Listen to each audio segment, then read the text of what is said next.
So, some very interesting updates. Bitcoin's price and the cryptocurrency market has been moving upwards. We have some breaking kind of conspiracy news that may explain a lot of the action we've seen over the last few months, but I do want to break down both sides of this so we can get a full and clear picture of what might be going on and where we might be going next. We jump over to Bitcoin's price. We came down out of this pattern that was forming, and I told you my thesis here for the next trade that I was going to open. I was waiting for a rejection from the bear flag, bear pennant, whatever you want to call it, right? Symmetrical, well, it doesn't matter, right? I was waiting for a breakdown from this. This one wasn't enough. We pushed back up. We got rejected here. And then as we started to move down, I went over to the trusty leverage data and I saw something that it doesn't look like this anymore. But at the time, the long positions were down at about 1 billion, and then the shorts were getting up to, you know, the 8 or 9 billion. So I was like, that's a good risk to reward profile, plus the fact that we've come down, been rejected off previous all-time highs, and we're coming down to get the liquidity that I was talking about in these zones. Remember, I was saying stop losses, liquidation, emotional capitulation in those zones, and of course this zone right here. And you can see we moved down, we got that one, and we came into this region. So I thought the risk to reward profile of opening a trade here, plus being able to average into it if we got further downside, was quite good, right? So that's why I decided to open the trade that I told you about. Right now, that trade has $22,000 of unrealized profit, and I closed out $12,000 of this profit here. Yesterday, I closed out 2 Bitcoin, which is a third of the position. We closed that out at a price, average price here of 68.9. So we're a little bit higher than we are right now, but that's okay. So now the plan for this will be to ride the move to the upside if we get further upside, and then maybe get stopped out at break even, banking that 12 grand profit. Now, you might say, why would I not just take this $22,000? Well, I think there could still be more upside given the fact of what we're going to go through today, the information that is coming out in real time that you guys need to be aware of. So this was a 10x long, using about $37,000 of margin. Now, with that $12,000 plus the $18,000 from the last trade, I'm going to be closing out this month, hopefully, well, with a realized profit of $30,000. And I think that's awesome. Like, that's an amazing achievement. And also, this is possible even in these bear market conditions that we're in. That's why I think it's so important for everyone to be paying attention right now. And even if you're not actively trading, trying to learn how the market moves, how the market tends to ebb and flow, and then coming up with a strategy so when you're ready, you can actually start to deploy the capital where you think you have an edge. That's the most important thing in this market, because things aren't moving as fast as they do in a bull market, right? So we have more time for research, more time for learning, and more time for honing in our skills. But with that said, why has Bitcoin started to move up here? What's the speculation that's going on? Because we had $170 billion added to the crypto market just yesterday.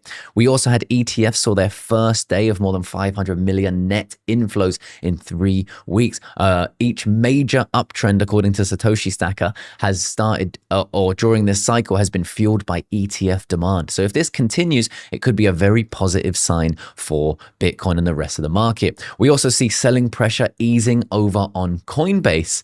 And what is the catalyst for this? Well, we've seen something interesting, an interesting development that is continually having breaking news. But Jane Street just deleted all of their X posts. So what's going on? What on earth is Jane Street? Because Jane Street, right, is what people were speculating, these 10 a.m. sells. Remember, we were covering what Bull Theory was saying often, right, which is at around 10 a.m.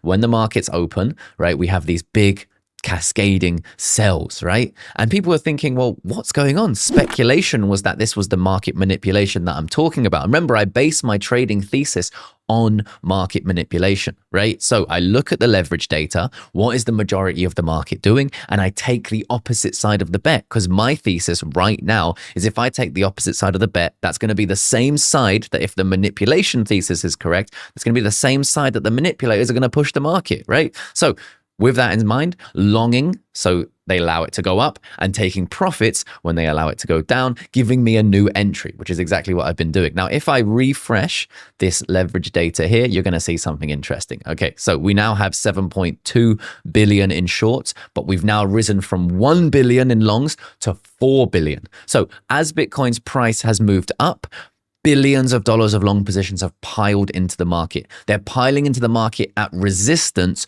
rather than piling in at support. So keep that in mind.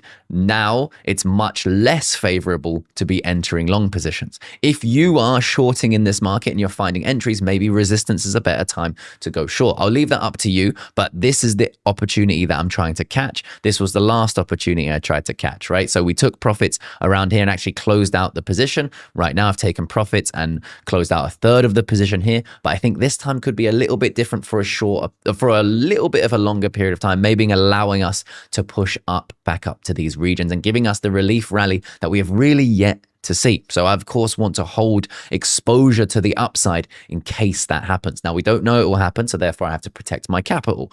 But why am I more bullish this time round than just a few weeks ago in the last trade? Well, there's a rumor. A Reddit user has claimed that the DOJ has opened an internal investigation into Jane Street over alleged market manipulation in equities, but also crypto. According to the unverified post, which is very important to realize, this is speculation, the probe would focus on the use of insider information, large-scale trading profits, and cross-market activity, right? Think about it. If you have a lot of money, big amounts of money, and you hold a lot of Bitcoin, you can move the markets, especially in the illiquid environment that we're in right now, right? There's not that much liquidity. It's even easier to manipulate the market when there's less liquidity floating around. Now, more speculation from Crypto Tony here. Since Jane Street just got sued, it was a few days ago, right? This is what's happened. They deleted all of their tweets. There hasn't been a 10 a.m. manipulation dump. It doesn't mean it won't come again, but there hasn't been one yet. Bitcoin's up 10%, Ethereum up 15%, some altcoins 25%, 500 million in shorts liquidated, and the crypto market has added 200 billion. Now, this is all speculation, but this could really explain why we've had wild selling. Every time there's a move to the upside, there is wild amounts of selling, right? So people are speculating this is Jane Street manipulating the market. Carl Dupes has also said that Jane Street were apparently making 80 million per day trading the cryptocurrency market. Isn't that absolutely insane? So you can see there's a big incentivization to do these sorts of things if that's what they were doing, right? You know, for example, I'm not sure this is what they would be doing, but for example, you hold a lot of Bitcoin, right? You then open a short position and then you dump that Bitcoin onto the market. You profit from the short and then you rebuy it. This could explain why the price goes up, rebuying all of those hundreds of millions, maybe even billions of dollars of Bitcoin, and then rinse and repeat, rinse and repeat, rinse and repeat. And remember, imagine how much money you can make from doing that, which is absolutely crazy. Of course, you need a lot of capital, which is why people are speculating it's Jane Street. Now, all the while, Bitcoin spot buying demand is back, the highest level since November. We also have some bearish stuff, because right now Vitalik Buterin, for example, has been absolutely annihilating the price of Bitcoin, selling into the dump. However, apparently 97% of his planned 16,000 Ethereum sale is done, right? So 504 ETH valued at $1 million is now remaining for him to sell. This could also explain why Ethereum has had such a big move to the upside. But remember, all of this, right? All of this manipulation, all of these theses, all of the news, the FUD, fear, uncertainty, and doubt, the euphoria can all, be pushed to the side, and we can look at the data and the history. So according to Benjamin Cohen, Bitcoin's price action is not a manipulated conspiracy. Bitcoin is literally pumped into early March in every single midterm year. Every cycle, there is a narrative to support it. But then by April, everyone forgot what the narrative was.